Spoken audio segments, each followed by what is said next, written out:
You can save a lot of time when you need to draw symmetrical shapes by drawing only one half and then reflect it onto the other side. For this technique, it doesn't matter which tool you use, but I'm going to work with the pen tool, and you can practice with all these shapes that I prepared in this file. So all you need to do is to start drawing either the left or the right side. It's up to you. And notice that I also prepared apart from the shape in the background, a guide in the middle. That is going to be the center of symmetry. So it will definitely come in handy later. But for now, I'm going to start drawing. And what I normally do is for the center line, I draw actually the line itself that goes up. Holding down Shift key, you can make sure that it's going to be perfectly straight.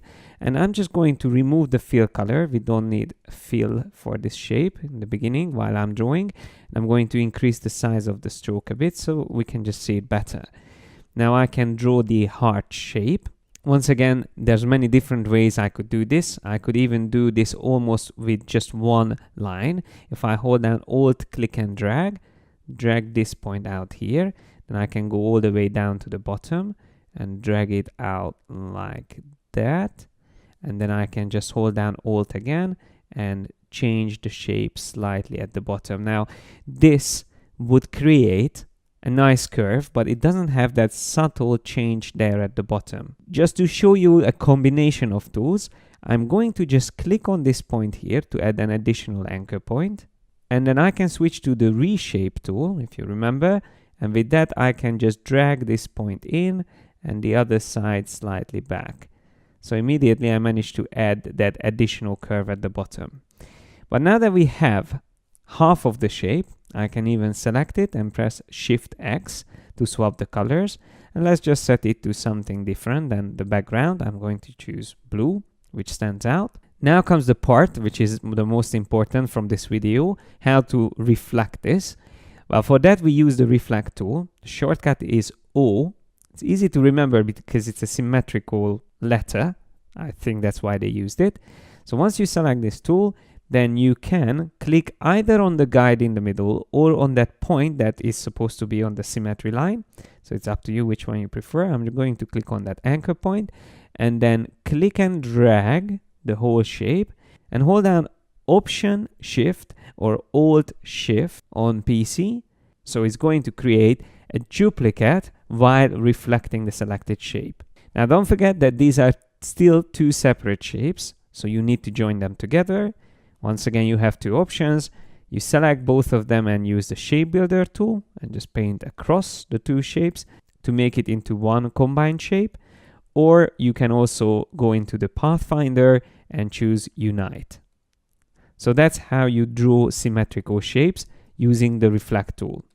As I said, you can practice the same technique on these other shapes here, but let me show you another way of doing the same thing. So you might be thinking it would be great to be able to see what you are drawing on both sides. So get like a live view of the symmetry that you are creating. And of course, there's a way to do that as well. It takes a little bit longer to set up this, but it's still not that difficult.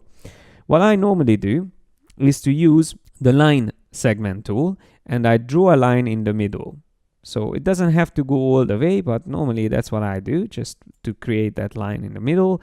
And I normally don't have any color assigned to it. It's just a blank line. But for now, just so you can see, I'm going to turn it on, and I even give it a like stronger color so we can see it. So that line is important. You can use even a guide for it, but normally I have a line there, which I later on can just hide. And once you have this shape, just select it and press Command or Control G to group it. Then what you need to do is to select the line, which is now a group, and we are going to apply an effect on the group itself. It's important that you don't apply the effect on the line, only once it's in a group. That's when you apply the effect on the group itself. So we go into the Effect menu, and under Distort and Transform, we find the Transform feature. So let's select that. And it's quite a big dialog box, but it's not that confusing. I mean, quite simple how to set it up. All you need to do is to set up copies to be 1, turn on the reflect to be X, and then depending on whether you want to draw on the right side or on the left side, choose the opposite reference point here at the bottom. So if you want to draw on the right side, choose the left. If you want to draw on the left side, choose the right. And that's all you need to do. So now I can click on OK, and I'm going to draw on the left side. But before I start, I have to also remember to double click on the line, which is our group, and get into isolation mode, which basically means that you are going to draw within the group. So everything you create will be automatically be inside this group. And this is the point where I normally turn off my center line because I don't need to see it anymore. Now, just to see how it works, I'm going to select the pencil tool and I just draw something here. But you see immediately on the other side it's going to appear. Now, how cool is that? You can immediately see what you are doing, and you can use all the tools and shortcuts that we learned about, but use them immediately in symmetry.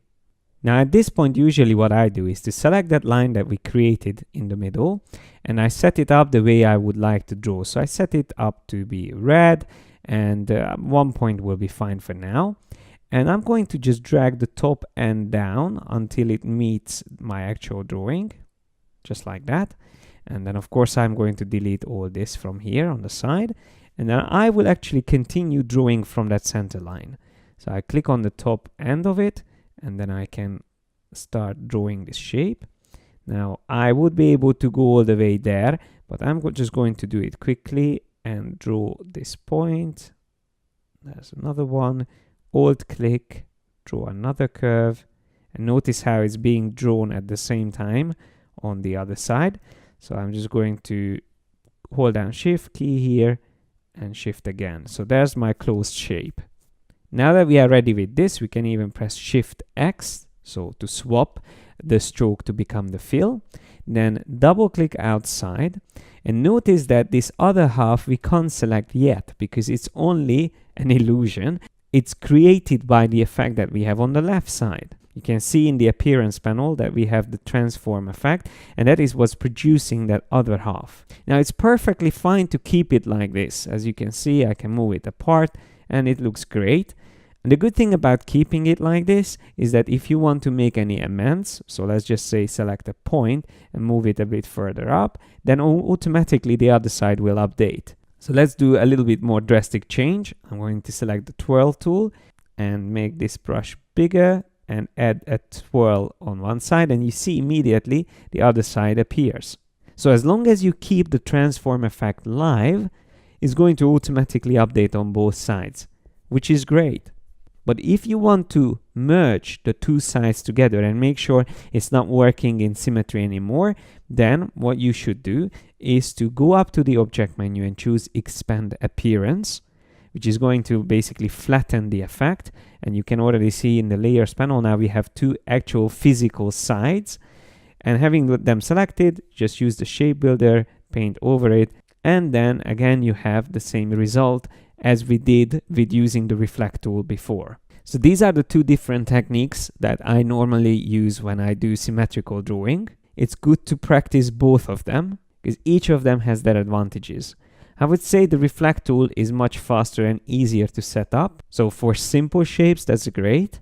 But when you want to see live what's happening on both sides while you are drawing in symmetry, then setting up this effect that I showed you on a group can be a more effective technique. Now that we've seen how the basic symmetry works in Illustrator, it's time to look at concentric or radial symmetry in the next video.